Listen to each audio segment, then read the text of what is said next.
আমার এক ব্যাংকার বন্ধুকে বললাম, বন্ধু, ব্যাংকিং খাতে চাকরি করে কেমন লাগে? সে বলল, একদমই ভালো লাগে না। কেন আমি এই প্রফেশনে চলে আসলাম? আমার মোটেও ভালো লাগছে না।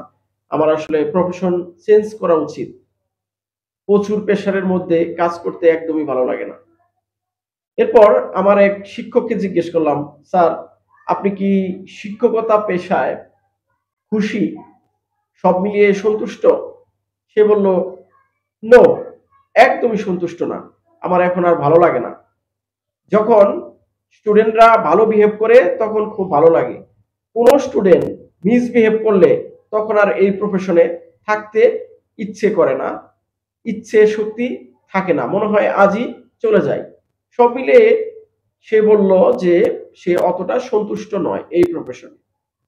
আবার আমি এক উকিলকে জিজ্ঞেস করলাম, এক আইনজীবীকে জিজ্ঞেস করলাম ঢাকা কোর্টের।